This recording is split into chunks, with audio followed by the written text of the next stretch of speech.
Hello sir. NTA net के regarding हम overview देख रहे थे आपके इसमें।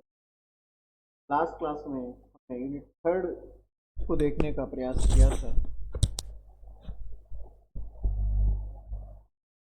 लास्ट क्लास में हमने यूनिट थर्ड को देखने का प्रयास किया था। आज हम यूनिट फिफ्थ को देखने का प्रयास करेंगे। मैंने आपसे लास्ट टाइम भी एक बात कही थी कि हम सिलेबस को सीक्वेंस से क्लास में भी नहीं पढ़ाते हैं, और मैं रिकमेंड भी करता हूं आपको कि आप हमेशा पूरे सिलेबस को इजी टू टफ की तरफ पढ़ें। आसान से शुरू करें और मुश्किल की तरफ आप बढ़ें। आसान के अंदर मैंने आपको बताया है 3, 5, 7, 10, ये 4 यूनिट्स ऐसी है जिसको मैं बोनस यूनिट कहता हूं।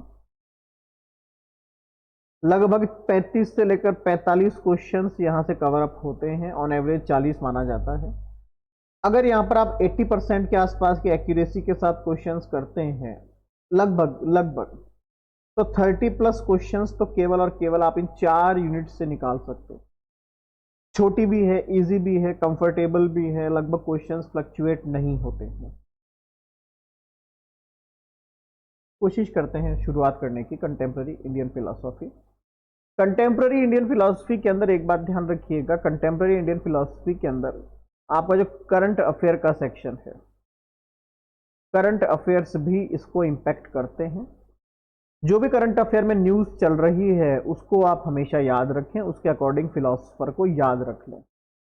फॉर एग्जाम्पल, जैसा कि मैं ऑलवेज आपसे कहता हूं कि दीनदयाल उपाध्याय जी जो है वो एक हॉट टॉपिक है, यहां से प्रश्न आते हैं, तो इसका मतलब यहां से प्रश्न आते हैं। रीजन दैट क्योंकि ये करंट अफेयर का भी सेगमेंट है। चलिए शुरू करते हैं। सबसे पहले आते हैं स्वामी विवेकानंद। स्वामी विवेकानंद के यहाँ पर 3-4 टॉपिक्स हैं। अच्छा, एक और छोटी सी आपको एक इंफॉर्मेशन इसी के दे देता हूँ, एक छोटी ट्रिक बता रहा हूँ आपको। पूरे कंटेम्प्रेरी इंडियन फिलोसॉफी में ऑलमोस्ट 99% फिलोसफर्स जो हैं एक स्पेसिफिक आइडियोलॉजी को सपोर्ट करते हैं। ये ट्रिक बता रहा हूं, कल को क्वेश्चन अगर आ जाता है और आप भूल जाते हैं एग्जैक्ट आइडियोलॉजी, मान लीजिए मैंने कहा विवेकानंद किस आइडियोलॉजी को फॉलो करते थे और आप भूल गए, सिर्फ उसके लिए एक ट्रिक बता रहा हूं। 99% की एक्यूरेसी है इसके अंदर, 100% तो क्या कहीं नहीं होता। ये सभी लोग, भले विवेकानंद हो, भले अरबिंदो हो, भले टैगोर हो, भले भट्टाचार्य हो, भले राधा कृष्णन हो, जितने भी आपको दिख रहे हैं लिस्ट में, जो भी दिख रहे हैं आपको, ये सब लोग एक स्पेसिफिक आइडियोलॉजी को फॉलो करते थे और वो थी अद्वैत, अद्वैत वेदांत।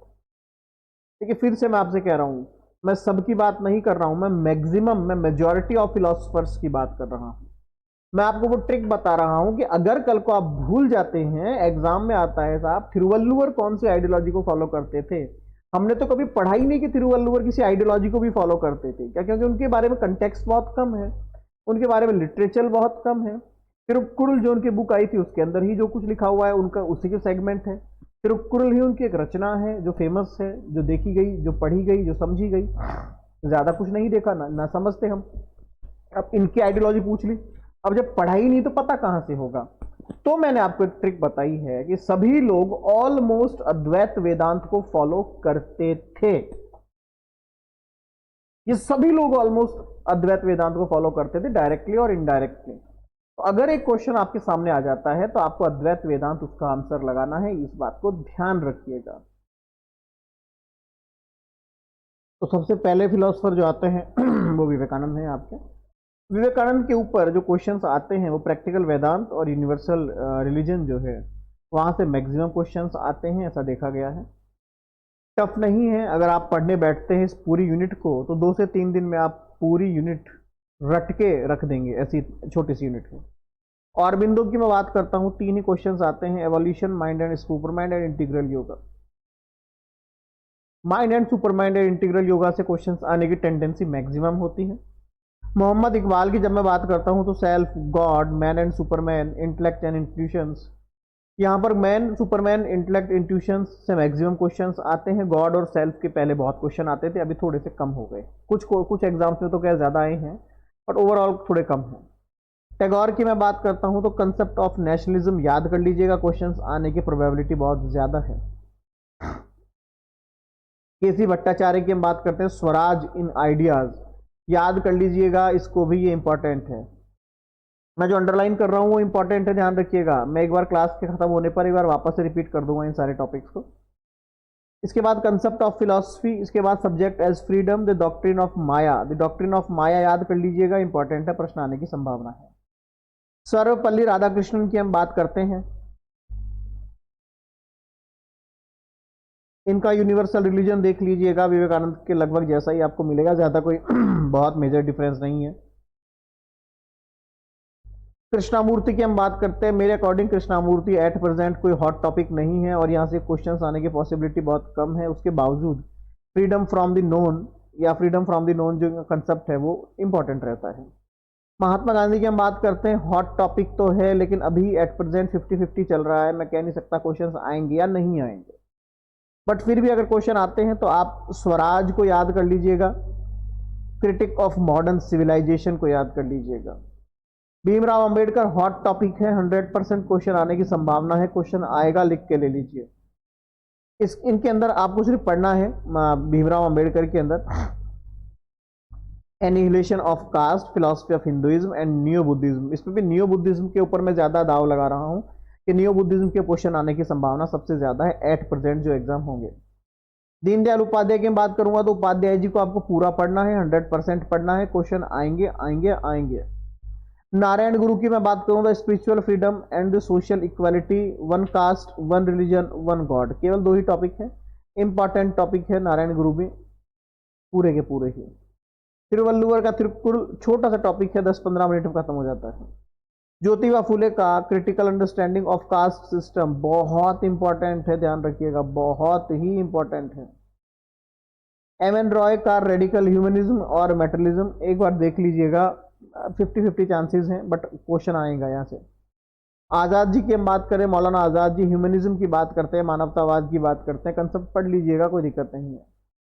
संत कवि भीमा बाई एक ही टॉपिक है, इसको रट लीजिएगा, यहां से प्रश्न आएंगे। दयानंद सरस्वती जी की मैं बात करता हूं तो reconciliation of 6 system of Indian philosophy, ठीक है। उसके बाद इनका तृतीयवाद जिसमें गॉड है, सेल्फ है और नेचर है। त्रितत्व भी कहते हैं कुछ लोग इसे, कुछ लोग इसे त्रितित्व भी कहते हैं, कुछ लोग इसे तत्ववाद भी कहते हैं, कुछ लोग इसे त्रिआयामीवाद भी कहते हैं, अलग अलग उसकी डेफिनेशन से। बेसिकली 3 एलिमेंट्स को आपको व्याख्या करना है, गॉड, सेल्फ एंड नेचर, ईश्वर, मैं और मेरी प्रकृति, ठीक है। इसको कुछ लोग ऐसे कहते हैं कि प्रकृति, पुरुष और ईश्वर, इस तरीके से भी आप इसको पढ़ सकते हो। तो ये आपका कंटेम्प्रेरी इंडियन फिलॉसफी का सेक्शन है, इंपॉर्टेंट मैं एक बार फिर से बता देता हूं आपको। विवेकानंद, क्योंकि मैं ये नहीं कहता कि हॉट नहीं है, इनका यूनिवर्सल रिलीजन और प्रैक्टिकल वेदांत अच्छा टॉपिक। इसके बाद आप आइए टैगोर साहब के ऊपर, तो कंसेप्ट ऑफ नेशनलिज्म बहुत इंपॉर्टेंट है, क्वेश्चन आएगा, लिख लेना इसको। KC Bhattacharya Swaraj in ideas and the doctrine of Maya आएगा। Radhakrishnan concept of universal religion. Krishnamurti freedom from the known. Gandhi ji का Swaraj and the critique of modern civilisation.